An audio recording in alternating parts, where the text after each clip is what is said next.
നമസ്കാരം ചേട്ടാ. നമസ്തേ. ചേട്ടാ, ഈ നമ്മുടെ പെരുന്നയിലെ ചങ്ങനാശ്ശേരി പെരുന്നയിലെ മന്നം സമാധി ഇന്നിപ്പോൾ ഒരു വലിയ ചർച്ചാ വിഷയമായിരിക്കുകയാണ്. പൊതുവേ അവിടെ BJP നേതാക്കൾക്ക് ഒരു അയിത്തം കൽപ്പിച്ചിട്ടുണ്ട്. അത് നമുക്ക് എല്ലാവർക്കും അറിയുന്നതാണ്. അതിനെക്കുറിച്ച് BJP-കാരും പരാതിയൊന്നും പറയുന്നില്ല. പക്ഷേ BJP-ക്കാരെ പോലെ അല്ലല്ലോ നമ്മുടെ രാഷ്ട്രപതി, ഉപരാഷ്ട്രപതി, പ്രധാനമന്ത്രി, ഗവർണർമാർ തുടങ്ങിയവർ. അതൊക്കെ ഭരണഘടനാ പദവികളാണ്. അവരെ നമ്മൾ കാണുന്നത് രാഷ്ട്രീയത്തിന് അതീതമായിട്ടാണ്, അല്ലെങ്കിൽ ഏതെങ്കിലും ഈ പറയുന്നത് പോലെ ജാതി മത വിഭാഗങ്ങൾക്കൊക്കെ അതീതമായിട്ടാണ് നമ്മൾ അവരെ കാണുന്നത്. അപ്പോൾ ആ പദവികളിൽ ഇരിക്കുന്ന ആൾക്കാർക്ക് ഈ മന്നം സമാധിയിൽ ഒരു പ്രവേശന വിലക്ക് കൽപ്പിക്കാൻ NSSൻ്റെ ജനറൽ സെക്രട്ടറിക്ക് എങ്ങനെ കഴിഞ്ഞു? കഴിഞ്ഞ ദിവസം ഉപരാഷ്ട്രപതി രാധാകൃഷ്ണൻ അവിടെ പുഷ്പാർച്ചന നടത്താൻ തയ്യാറായപ്പോൾ അതിന് വിലക്കുണ്ടായി. ഇതിനുള്ള ധൈര്യം ഈ NSS ജനറൽ സെക്രട്ടറിക്ക് എങ്ങനെ ഉണ്ടായി? ഇന്ത്യയുടെ ഉപരാഷ്ട്രപതിയല്ലേ, അദ്ദേഹത്തെ തടയാൻ മാത്രം ഉള്ള ഒരു അത്ര വലിയൊരു പദവിയിലാണോ NSS ജനറൽ സെക്രട്ടറി ഇരിക്കുന്നത്? ഈ വിനാശകാലേ വിപരീത ബുദ്ധി എന്നാണല്ലോ മലയാളത്തിലെ ചൊല്ല്. അതുതന്നെ ആയിരിക്കണം സുകുമാരൻ നായർ ഇത്തരം വിവരക്കേടുകൾ ഇപ്പോൾ കാണിക്കുന്നത്. യഥാർത്ഥത്തിൽ ശ്രീ മന്നത്ത് പത്മനാഭൻ ഒരു രാഷ്ട്രത്തിന്റെ മുഴുവൻ നേതാവാണ്. ഭാരത കേസരി എന്നാണ് അദ്ദേഹത്തെ അറിയപ്പെട്ടിരുന്നത്. അതെ, ഭാരത കേസരിയായ മന്നത്ത് പത്മനാഭനെ പെരുന്ന മൂപ്പിന്ന് എങ്ങനെ അവിടെ അദ്ദേഹത്തിനെ ഇല്ലാതാക്കി ഒതുക്കി ഒരു മൂലക്കിരുത്തുന്നു. ഇത് പല കാരണങ്ങൾ പലരും എന്നോട് ചൂണ്ടിക്കാണിച്ചിട്ടുണ്ട്. അത് വെറുതെ നമ്മളാരും വിചാരിക്കുന്നത് പോലെ സുകുമാരൻ നായരുടെ ഒരു ബുദ്ധിമോശം ഒന്നും മാത്രമല്ല. അതിൻ്റെ പിന്നിൽ ചില ഗൂഢലക്ഷ്യമുണ്ട്. അതിൻ്റെ പിന്നിൽ എന്തെങ്കിലും രാഷ്ട്രീയമുണ്ടോ? രാഷ്ട്രീയവും രാഷ്ട്രീയത്തിന് അപ്പുറത്തുള്ള എന്തൊക്കെയോ ഗൂഢലക്ഷ്യങ്ങളുണ്ട് എന്നാണ് പലരും പറയുന്നത്. പ്രാഥമികമായിട്ട് ഞാൻ പറഞ്ഞാൽ, ഇന്നലെ അയാൾ സുകുമാരൻ നായർ ആദ്യം തന്നെ പറയുന്നത് ഈ NSSൻ്റെ ഗ്രൗണ്ടും ഗസ്റ്റ് ഹൗസും ഞാൻ വിട്ടുകൊടുത്തു. അവിടെ കയറാനായിട്ട് വേണ്ട രീതിയിൽ അല്ല, ആദ്യം പറഞ്ഞു അത് അവിടെ കയറാൻ കൊടുത്തില്ല, ചോദിച്ചില്ലെന്ന് പറഞ്ഞു. പിന്നീട് പറഞ്ഞു വേണ്ട രീതിയിൽ ചോദിച്ചില്ല. ഇതിനെന്താ വല്ല സ്റ്റാൻഡേർഡ് ഓപ്പറേറ്റിംഗ് പ്രൊസീജിയേഴ്സ് ഉണ്ടോ? മന്നം സമാധിയിലേക്ക് ചെല്ലുന്നതിന് ആദ്യം 1 മാസം മുമ്പേ ചോദിക്കണമെന്നോ അങ്ങനെയൊന്നും ഇല്ലല്ലോ. ഇത് മന്നത്താചാര്യൻ മുൻകൂട്ടി അപ്പോയിന്റ്മെന്റ് ഒന്നും എടുക്കേണ്ട കാര്യമില്ല. മന്നത്താചാര്യൻ ഈ സമൂഹത്തിന്റെ മൊത്തം അവകാശപ്പെട്ട പൊതുസ്വത്താണ്. അങ്ങനെ മഹാനായ ഒരു വ്യക്തിയെ അദ്ദേഹത്തിന്റെ സമാധിയിൽ ചെന്ന് അവിടെ ആദരവർപ്പിക്കാൻ ഉള്ള അവകാശം എല്ലാവർക്കുമുണ്ട്. അത് നിഷേധിക്കാൻ NSS ജനറൽ സെക്രട്ടറിക്ക് ഒരു അധികാരവുമില്ല എന്നുള്ളതാണ് പ്രാഥമികമായിട്ട് ഇതിനകത്ത് എനിക്ക് പറയാനുള്ളത്. പിന്നെ മറ്റു ചിലർ എന്നോട് പറഞ്ഞു രാഷ്ട്രീയ ഇതരം, അങ്ങനെ രണ്ട് കാരണങ്ങളുണ്ട്. നമുക്ക് നോക്കാം. രാഷ്ട്രീയ കാരണം നോക്കുമ്പോൾ, ഒന്ന്, മന്നത്ത് പത്മനാഭനോട് യഥാർത്ഥത്തിൽ സുകുമാരൻ നായർക്ക് താല്പര്യമില്ല. സുകുമാരൻ നായർ ചിന്തിക്കുന്നത് NSS എന്ന് പറയുന്ന നായർ ഭൃത്യജന സംഘം ഉണ്ടാക്കിയ 14 പേരിൽ ഒരാളാണ്. അയാളുടെ ഏതോ പൂർവികനും ഇതിനകത്തിലുണ്ടായിരുന്നു എന്നാണ് അയാൾ പറയുന്നത്. മേൽപ്പടിയാൻ്റെ സുകുമാരൻ നായരുടെ ഏതോ ഒരു പൂർവികൻ ഈ 14 പേരിലുണ്ടായിരുന്നു. അപ്പം എന്തുകൊണ്ട് അദ്ദേഹത്തിന്റെ സമാധിയിൽ പോകുന്നില്ല? ഈ മന്നത്താചാര്യനോട് ചോദ്യമാണ്. അപ്പം മന്നത്താചാര്യന് പ്രാധാന്യം കിട്ടുന്നു. ഇവിടെ ചങ്ങനാശ്ശേരി വരുന്നവരെ എന്നെ കണ്ടാൽ മതി, മന്നത്തിൻ്റെ അടുത്ത് പോകണ്ട. അവിടെ പോയി കഴിഞ്ഞാൽ മുഴുവൻ മാധ്യമ ശ്രദ്ധയും ജനശ്രദ്ധയും എല്ലാം അങ്ങോട്ടാണ്, മന്നത്താചാര്യൻ്റെ സമാധിയിലേക്ക് പോകും. അത് വേണ്ട, ഞാൻ മതി, ഞാനും എൻ്റെ കാർന്നവരും ആ ലൈനിൽ. ഇതൊരു പുതിയ ലൈനാണ് ഇവിടെ ഓപ്പൺ ചെയ്യുക. ആദ്യം എൻ്റെ കാർന്നവർ, അതിനുശേഷം ഞാൻ, ഇപ്പം വരാൻ പോകുന്ന എൻ്റെ മോള്. ഈ ഒരു രാഷ്ട്രീയം അല്ലെങ്കിൽ വ്യക്തിപരമായ ഗൂഢലക്ഷ്യം, സ്വാർത്ഥ ലക്ഷ്യം ഇതുണ്ട്. അതൊരു ഭാഗത്ത് നിൽക്കുന്നു. ഇനി രണ്ടാമത്തെ ഭാഗത്ത്, അത് തുടർച്ചയായിട്ട് ആ രാഷ്ട്രീയത്തിനെ കുറിച്ച് നമുക്ക് കൂടുതൽ സംസാരിക്കാം. രണ്ടാമത്തേതോടെ ഞാൻ പറയാം. യഥാർത്ഥത്തിൽ ഈ മന്നം സമാധിയിൽ ഒരു സെക്യൂരിറ്റി ചെക്കപ്പ് നടത്തുന്നതിന് എന്തിനാണ് സുകുമാരൻ നായർ എതിർക്കുന്നത്? ആ മന്നം സമാധി ഏതെങ്കിലും രീതിയിൽ സുകുമാരൻ നായർ ദുരുപയോഗപ്പെടുത്തിയിട്ടുണ്ടോ? അതൊരു വലിയ ചോദ്യമാണ്. അതൊരു വലിയ ചോദ്യമാണ്. കാരണം വലിയ ദുരൂഹത ഉണർത്തുന്ന, ഒരുപാട് ദുരൂഹതയുള്ളൊരു ചോദ്യമാണ്. കാരണം അവിടെ ഒരു സെക്യൂരിറ്റി ഏജൻസി വന്ന് തറവ് കോമ്പിങ് എന്ന് പറയും അവർ. അതായത് ഉപകരണങ്ങൾ വെച്ചിട്ട് ഇപ്പം ഇദ്ദേഹം വെറുതെ പറയുന്നതാണ് ഈ നായ്ക്കളെ കയറ്റിയത്. അങ്ങനെയാണെങ്കിൽ എല്ലാ ക്ഷേത്രങ്ങളും ഇപ്പൊ പ്രധാനമന്ത്രി പത്മനാഭസ്വാമി ക്ഷേത്രത്തിൽ കയറുമ്പോൾ അവിടെ ഒന്നും നായ്ക്കളെ ഒന്നും കയറ്റുന്നതായിട്ട് നമ്മൾ കണ്ടിട്ടില്ല. ആ അത്യന്താധുനിക ഉപകരണങ്ങളുള്ള ഒരു ശാസ്ത്ര സാങ്കേതിക യുഗത്തിലാണ് പരിശോധനകളൊക്കെ നടക്കും നമ്മളെല്ലാം ജീവിക്കുന്നത്. അവിടെ മൈൻഡ് ഡിറ്റക്ടർ എന്നൊക്കെ പറയുന്നത് ഉൾപ്പെടെയുള്ള എല്ലാ ആധുനിക സജ്ജീകരണം. നിങ്ങൾ എയർപോർട്ടിലോട്ട് കയറുമ്പോൾ നിങ്ങളുടെ ദേഹപരിശോധന നടത്തുന്നതിൽ അവിടെ ഒരു പട്ടിയെ കൊണ്ട് നിർത്തിയിട്ടാണ് അല്ല. ഇതൊക്കെ ഇങ്ങേര് മനഃപൂർവ്വം പറയുന്നത്. ഇയാൾ ഉപരാഷ്ട്രപതിയെ അപമാനിക്കാൻ വേണ്ടി പറയുന്നതാണ്. അയാൾക്ക് സ്വയം വേണ്ടെന്ന് വെച്ചോട്ടെ, പക്ഷെ അതിന് ഉപരാഷ്ട്രപതിയെ അപമാനിക്കണം. വലിയ അപമാനമാണ് ഉപരാഷ്ട്രപതിക്ക് നേരെ നടത്തിയത്. നാണം കെട്ട BJP നേതാക്കന്മാർ ഇനി പെരുന്നയിലെ ഈ പറയുന്ന സുകുമാരൻ നായരുടെ പടി നിരങ്ങാനും കാല് നക്കാനുമായിട്ട് അവിടെ ചെല്ലുമല്ലോ. ചെങ്ങുന്നൂക്കാരൻ കൊച്ചാട്ടം തൊട്ട് എല്ലാവരും അവിടെ കയറി മാറി ഇറങ്ങുമല്ലോ. നാണമില്ല ഇവർക്കൊന്നും. പ്രധാനമന്ത്രി നരേന്ദ്രമോദിയെ ക്ഷണിക്കാത്തടത്ത് പോകാൻ കേരളത്തിലെ BJP നേതാക്കന്മാർക്ക് എങ്ങനെ ധൈര്യം വന്നു? ഈ ചോദ്യം എന്താ ആരും ചോദിക്കാത്തത്? ഒരു വലിയ ചോദ്യമാണ് അത്. പ്രധാനമന്ത്രിയെയോ BJPയുടെ ദേശീയ നേതാക്കന്മാരെയോ ആരെയും കയറ്റാത്ത ഒരു സ്ഥലത്ത് എങ്ങനെ ഇവർക്ക് ധൈര്യം വന്നു പെരുന്നേൽ പോകാൻ? ഇതിൽ രാധാകൃഷ്ണ മേനോന് ഞാൻ പേര് തന്നെ എടുത്ത് പറയുക, PS ശ്രീധരൻപിള്ള, പിന്നെ അതുപോലെ കുമ്മനം രാജശേഖരന്, ഇവരൊക്കെ മറുപടി പറയട്ടെ. ആത്മാഭിമാനം ഉണ്ടെങ്കിൽ അവിടെ പോകരുത്. അവിടെ പോയതുകൊണ്ട് ഏതെങ്കിലും BJPക്കാർ ജയിച്ചിട്ടുണ്ടോ? BJPക്ക് ഏതെങ്കിലും ഒരു മണ്ഡലത്തിൽ പിന്തുണ കൊടുത്ത് ജയിപ്പിക്കാൻ സുകുമാരൻ നായർ കഴിഞ്ഞിട്ടുണ്ടോ? അങ്ങനെയെങ്കിൽ നമുക്കങ്ങ് പിന്നെ ക്ഷമിച്ചു കൊടുക്കളയാം. മനസ്സിലായി? രാഷ്ട്രീയ നേതൃത്വത്തിന് ചിലതൊക്കെ വിട്ടുവീഴ്ച ചെയ്യണം. ഞങ്ങൾ സമദൂരം എന്ന ശരി ദൂരത്തിലാണ്. അതുകൊണ്ട് എപ്പോഴും വളരെ കൃത്യമായിട്ട് വട്ടിയൂർക്കാവ് ഏറ്റവും ഒടുവിൽ സുകുമാരൻ നായർ നാണം കെട്ടത് വട്ടിയൂർക്കാവിലും കോന്നിയിലും പിന്നെ ഒരു മണ്ഡലത്തിലൂടെ കോൺഗ്രസിന് പിന്തുണ പ്രഖ്യാപിച്ച ആ 3 നടത്തും കോൺഗ്രസ് തോറ്റു. പിന്നെ എന്തിനീ ഇവര് പോയിട്ട് കാല് നക്കുന്നു? സാർ ചേട്ടാ, അവിടെയാണ് BJPക്കാരോട് ചോദിക്കേണ്ട, നേതാക്കളോട് ചോദിക്കേണ്ട ഒരു ചോദ്യം. നിങ്ങൾക്ക് നാണമുണ്ടോ ഇനിയും ഈ സുകുമാരൻ നായരെ താങ്ങി നടക്കാൻ എന്ന ചോദ്യമാണ് വാസ്തവത്തിൽ ചോദിക്കേണ്ടത്. പിന്നെ നമുക്ക് അത് ചോദിക്കണം. എൻ്റെ അഭിപ്രായത്തിൽ ഞാൻ ചില ആൾക്കാരെ കണ്ടിട്ടുണ്ട്. ഇപ്പോൾ ഞാൻ പ്രശാന്തിനെ ആ ഒരു വെറുതെ ഞാനൊരു ആലങ്കാരികമായിട്ടൊരു പേര് പറയാം. പ്രശാന്തിന് ഞാൻ പിന്നെ തിരുവനന്തപുരത്തൂടെ നടക്കുമ്പോൾ സെക്രട്ടേറിയറ്റിന് മുമ്പ് വെച്ച് പ്രശാന്തിനെ ഒരാൾ ആക്രമിക്കുന്നു. ഞാൻ പ്രശാന്തിനെ ആക്രമിച്ച ആളിന് 2 തല്ല് കൊടുത്ത് ഞാൻ പ്രശാന്തിനെ രക്ഷിക്കുന്നു. പക്ഷെ അടുത്ത ദിവസം പ്രശാന്തിന് എന്നോടാണ് ദേഷ്യം. രക്ഷിച്ച എന്നോട് ദേഷ്യവും പ്രശാന്തിനെ ആക്രമിക്കാൻ വന്നവനോട് സ്നേഹവുമാണ്. അതെന്താണെന്നറിയോ? ഇത് ദുരഭിമാനം എന്ന് പറയും. അതായത് ഈ പ്രശാന്തിന് കരുത്തില്ല എന്നും പ്രശാന്തിനെ രക്ഷിക്കാൻ ഞാൻ വേണ്ടി വന്നു എന്നും എന്നെ കാണുമ്പോൾ പ്രശാന്തിന്റെ മനസ്സിൽ എപ്പോഴും ഓർമ്മപ്പെടുത്തല്ലോ ഒരു ഇൻഫീരിയോറിറ്റി കോംപ്ലക്സ് ഉണ്ടാകും. ഈ ഇൻഫീരിയോറിറ്റി കോംപ്ലക്സ് ആണ് എന്നോട് ദേഷ്യം. അതായത് ആക്രമിക്കാൻ വന്നവനെ 2 തല്ല് തന്നേച്ച് പോയി കഴിഞ്ഞാൽ വേറെ ആരും കാണത്തില്ലല്ലോ. ശരീരത്തിന് വേദനയല്ലേ ഉള്ളൂ. ആത്മാഭിമാനം ദുരഭിമാനമാണ്, നായരുടെ ദുരഭിമാനമാണ്. ആ ദുരഭിമാനമാണ് സുകുമാരൻ നായരെ കൊണ്ട് ഒന്ന്. രണ്ടാമത് അതീവ സുകുമാരൻ നായർ നിങ്ങളാരും വിചാരിക്കുന്ന പോലെ ധാർഷ്ട്യം മാത്രമുള്ള അല്ലാതെ വേറെ കുഴപ്പമില്ലാത്ത ആളൊന്നുമല്ല. പലരും അങ്ങനെ തെറ്റിദ്ധരിച്ചു. ഇദ്ദേഹത്തിൻ്റെ ധാർഷ്ട്യവും മുൻകോപവും അതല്ലെങ്കിൽ പിന്നെ വിവരക്കേടും എന്നൊക്കെ പറഞ്ഞിട്ട് അദ്ദേഹത്തിൻ്റെ തെറ്റുകളെ ലഘൂകരിച്ചു. ഒരുപക്ഷെ അദ്ദേഹത്തിൻ്റെ അനുയായികൾ തന്നെ ആയിരിക്കാം ഇങ്ങനെ ഒരു പ്രചരണം അയച്ചിട്ട്. സുകുമാരൻ നായരുടെ ഏറ്റവും അടുത്ത അനുയായി ആയിരുന്നു മുരാരി ബാബു.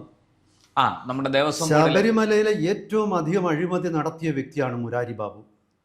മുരാരി ബാബുവിന് ദേവസ്വം ബോർഡിൽ ജോലി വാങ്ങി ഗാർഡായിട്ട്, അതായത് വിദ്യാഭ്യാസം ഇല്ലാത്ത സുകുമാരൻ നായരുടെ സുഹൃത്തുക്കളെ നോക്കുക. അദ്ദേഹത്തിന് വിദ്യാഭ്യാസം ഇല്ല. വിദ്യാഭ്യാസം ഇല്ലാത്തവരെയാണ് അദ്ദേഹത്തിന് പൊതുവെ ഇഷ്ടം. അങ്ങനെ വിദ്യാഭ്യാസം ഇല്ലാത്ത ഒരു വ്യക്തി അദ്ദേഹത്തിൻ്റെ പിന്നെ കാല് നക്കി നടന്നു. അങ്ങനെ വലിയ പദവിയിലെത്തി. ഒടുവിൽ ഏറ്റവും വലിയ, അതായത് അവിടെ ഗാർഡായിട്ട് കയറിയിട്ട് ഏത് ടെസ്റ്റ് എഴുതിയിട്ടാണ് ഇയാൾ അവിടെ ഇത്രയും ഉയർന്ന പദവിയിലെത്തിയത്? അപ്പോ ഒരുപാട് കിച്ചൺ ക്യാബിനറ്റ് ഉണ്ട് അവിടെ. ആ കിച്ചൺ ക്യാബിനറ്റ് എന്ന് പറയുന്ന അവരാണ് അവരെ നോക്കും. അവരെല്ലാം അഴിമതിക്കാരാണ്. മുരാരി ബാബു എത്ര ദിവസം ജയിലിൽ കിടന്നു? ഇപ്പൊ ജാമ്യം കിട്ടി വെളിയിലില്ലേ? അപ്പോൾ ഇങ്ങനെയുള്ളവരുമായിട്ട് സൗഹൃദം. ഇപ്പം നമുക്ക് ഒരാളെ ചങ്ങാതി നന്നായാൽ കണ്ണാടി വേണ്ടാന്ന്. ഇവിടെ ഒരാളെ അറിയണമെങ്കിൽ ആളുടെ കൂട്ടുകാരനെ നോക്കിയാൽ മതി. സുകുമാരൻ നായരെ മനസ്സിലാക്കണമെങ്കിൽ മുരാരി ബാബുവിനെ നോക്കിയാൽ മതി. മനസ്സിലായല്ലോ? പിന്നെ ആരായിരുന്നു? മറ്റേ പണ്ടൊരിക്കൽ സ്ത്രീപീഡന കേസിൽപ്പെട്ട PJ കുര്യൻ.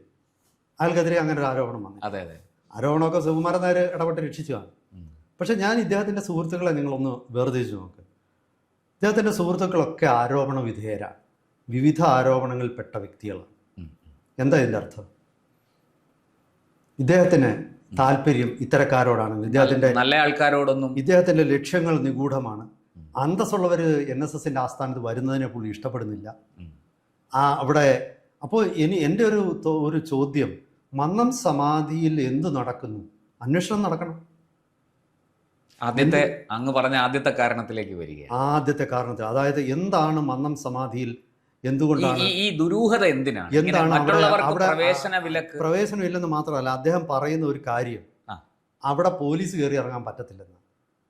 പോലീസിനെ ആരാ പേടിക്കുന്നത്? കള്ളന്മാരാ പൊതുവെ പേടിക്കുന്നത്. ആണല്ലോ. നമുക്കൊന്നും പോലീസിനെ പേടി, നമുക്കാർക്കും പേടിയില്ല. ഇല്ല. പോലീസ് ഇങ്ങോട്ട് കയറരുതെന്ന് പറയുന്നതിന്റെ അർത്ഥം എന്താണ്? അപ്പോ അത് അതൊരു അവിടെ നിങ്ങൾ എന്തോ ദുരൂഹത അവിടെ ഒളിപ്പിച്ചു വെച്ചിട്ടുണ്ടെന്നാണോ? അതെ. മഹാനായ മന്നത്തിന്റെ സമാധി സ്ഥാനം ആരെങ്കിലും ദുരുപയോഗപ്പെടുത്തിയിട്ടുണ്ടോ? ഒരു അന്വേഷണം നടക്കും. വലിയ ചോദ്യമാണത്. അന്വേഷണം നടക്കണം. ഇല്ലെങ്കിൽ പിന്നെ എന്തിനാണ് എന്തിനാണ് അങ്ങോട്ട് ആള് കയറണ്ടെന്ന് പറയുന്നത്? അതായത് അവിടെ ഒരു മൈൻഡ് ഡിറ്റക്ടറോ അല്ലെങ്കിൽ സ്കാനിങ്ങോ വല്ലതും നടന്നാൽ എന്തോ അവിടെ പ്രതിസന്ധികൾ ഉണ്ടാകും. ഇതൊക്കെ നമ്മൾ വളരെ കൃത്യമായ ചോദ്യങ്ങളാണ്. എന്തുകൊണ്ടാണ് BJP-ക്കാർ ഇതൊന്നും ചോദിക്കാത്തത്? എനിക്ക് അത്ഭുതമാണ്. പ്രധാനമന്ത്രിക്ക് പോകാൻ പറ്റാത്ത സ്ഥലത്ത് പോകാൻ എങ്ങനെയാണ് കേരളത്തിൽ?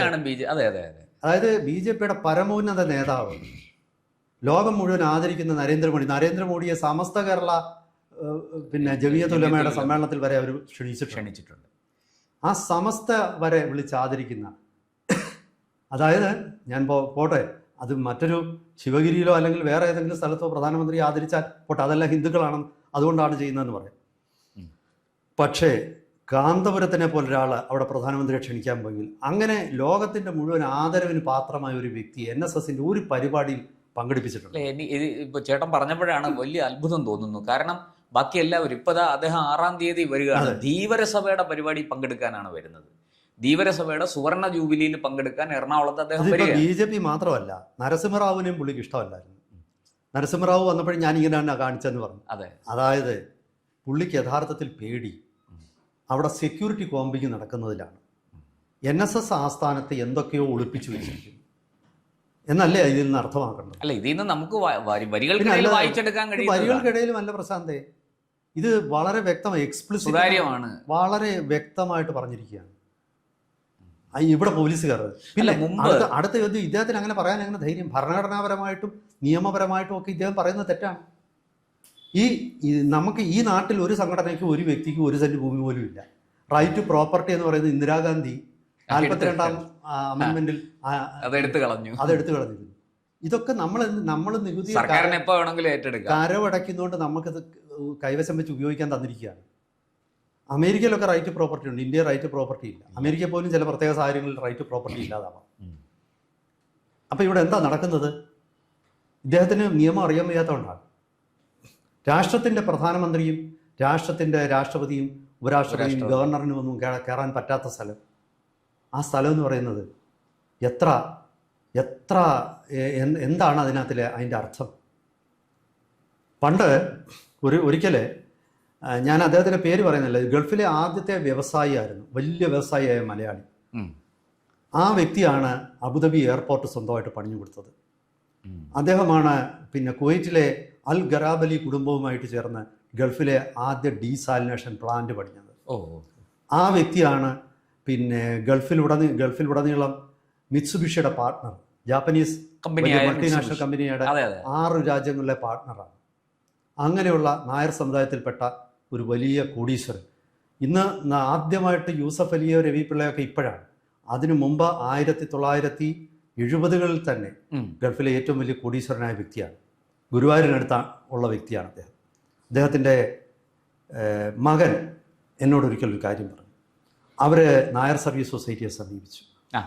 അവർ ഒരു നായർ സമുദായത്തിൽ നിന്നും വ്യവസായികളെ ട്രെയിൻ ചെയ്ത് സൃഷ്ടിച്ചെടുക്കാൻ അദ്ദേഹം ഒരു ഏഞ്ചൽ ഫണ്ട് പോലെ അവർക്ക് NSS നിർദ്ദേശിക്കുന്ന 100 പേർക്ക് സാമ്പത്തിക സഹായവും അതുപോലെ പരിശീലനവും 5 വർഷം അവരുടെ ഉൽപ്പന്നങ്ങൾ തിരിച്ചു വാങ്ങാനുള്ള കരാറും ഒപ്പിട്ട് അവർ മുന്നോട്ട് സഹായിക്കാമെന്ന് പറഞ്ഞു. NSSന് ആകെ ചെയ്യേണ്ടത് ഈ സമുദായത്തിലെ യുവാക്കളെ മികച്ച 100 പേരെ കണ്ടെത്തി കൊടുക്കുക സംസ്ഥാനത്തിന്റെ എല്ലാ ഭാഗത്തും, കാസർഗോഡ് തൊട്ട് തിരുവനന്തപുരം വരെ. അപ്പോൾ ആ ഒരു പ്രാദേശിക റെപ്രസെൻറ്റേഷൻ പിന്നെ ഉറപ്പുവരുത്തണം. അതുപോലെ അവർക്ക് യഥാർത്ഥത്തിലുള്ള മിടുക്കന്മാരെ കണ്ടെത്തുകയും ചെയ്യണം. അത് മാത്രം, അതിനാണ് ഒരു സംഘടന എന്നുള്ള നിലയിൽ, നെറ്റ്വർക്കുള്ള സംഘടന എന്നുള്ള നിലയിൽ NSS സമീപിച്ചത്. പക്ഷേ ദൗർഭാഗ്യവശാൽ NSS പറഞ്ഞു ഇങ്ങനെ വന്നു കഴിഞ്ഞാൽ യുവന്മാർക്കാവും NSSൽ വലിയ സ്വാധീനം, അത് വേണ്ട, ആ വേല മനസ്സിലിരിക്കട്ടെ എന്ന് ആണ് അവർ പറഞ്ഞത്.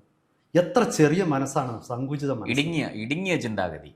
മാത്രമല്ല സമുദായത്തിനെ എല്ലാ രീതിയിലും ദ്രോഹിക്കണമെന്നും ഞാനും എൻ്റെ മോളും അല്ലെ എൻ്റെ മൂപ്പിന്നും മാത്രം മതി എന്നൊക്കെയുള്ള ഒരു ചിന്തയല്ലേ ഇതൊക്കെ.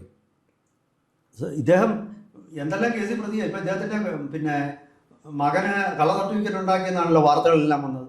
ധനലക്ഷ്മി ബാങ്കിൽ നിന്ന് പിരിഞ്ഞു പോയതിനെ സംബന്ധിച്ച് എന്തെല്ലാം വാർത്തകൾ വന്നിരിക്കുന്നു, ഇദ്ദേഹത്തിനെ കുറിച്ച് എന്തെല്ലാം ആരോപണങ്ങൾ വന്നിരിക്കുന്നു. എന്നിട്ട് സ്വയം പ്രഖ്യാപിത പോപ്പ് എന്തെല്ലാം, എന്ത് കോപ്പാ നമുക്കറിയാം. ഈ ഇത്രയധികം ഒരു ഞാൻ ചോദിക്കട്ടെ, NSSന്റെ ശതാബ്ദി ആഘോഷമൊക്കെ നടന്നു, തൃശ്ശൂർ ബിഷപ്പാണ് ഉദ്ഘാടനം ചെയ്യുന്നു. ഈ നാടിൻ്റെ പ്രധാനമന്ത്രിയെ ക്ഷണിക്കാനുള്ള അന്തസ് NSSനില്ലേ? ഞാൻ മോഡി വലിയുടെ ഭക്തനോ BJPക്കാരനോ RSSകാരനോ ഒന്നുമല്ല. എനിക്ക് ആ സംഘടനയായിട്ട് ബന്ധമേ ഇല്ല. എനിക്ക് ഒരു പാർട്ടി, ഞാൻ എൻ്റെ ചെറുപ്പകാലത്ത് കോൺഗ്രസിലെ മെമ്പറായിരുന്നു, പിന്നീട് എനിക്ക് രാഷ്ട്രീയമില്ലാതെ. എനിക്ക് പക്ഷേ മോദി എന്ന BJP നേതാവിനോടല്ല, ഇന്ത്യയുടെ പ്രധാനമന്ത്രി, അദ്ദേഹത്തെ ആദരിക്കേണ്ടതുണ്ട്. ഇന്ത്യയുടെ ഉപരാഷ്ട്രപതി രാധാകൃഷ്ണൻ, ബംഗാൾ ഗവർണർ ആനന്ദ ബോസ്, രാഷ്ട്രപതി ദ്രൗപദി മുർമു, ഇവരൊക്കെ നമ്മുടെ നാടിൻ്റെ നേതാക്കന്മാരാണ്. അവരെ നമ്മൾ ആദരിക്കേണ്ടത് നമ്മുടെ ഓരോ വ്യക്തിയുടെയും കടമയാണ്. തീർച്ചയായിട്ടും. ഒരു പൗരൻ അവരെ ആദരിച്ചിരിക്കുന്നില്ലെന്ന് മാത്രമല്ല, അപമാനിക്കാൻ ശ്രമിക്കുമ്പോൾ ആൾ രാജ്യദ്രോഹമാണ് ചെയ്യുന്നത്. ആ രാജ്യദ്രോഹം ചെയ്യുന്ന വ്യക്തിക്ക് മാപ്പ് കൊടുക്കാൻ പറ്റില്ല. ഇതിൽ യഥാർത്ഥത്തിൽ എൻ്റെ മുഴുവൻ രോഷവും കേരളത്തിലെ BJPയോടാണ്. ഈ യാഥാർത്ഥ്യം മനസ്സിലാക്കാതല്ല, അവരും വ്യക്തിപരമായ നേട്ടങ്ങൾക്ക് വേണ്ടി ആവണം. അതായത് ഇയാളെ കാണിച്ച് അവരവിടെ നിന്ന് എന്തോ കേന്ദ്ര നേതൃത്വമായിട്ട് വിലപേശുന്നുണ്ടാവും.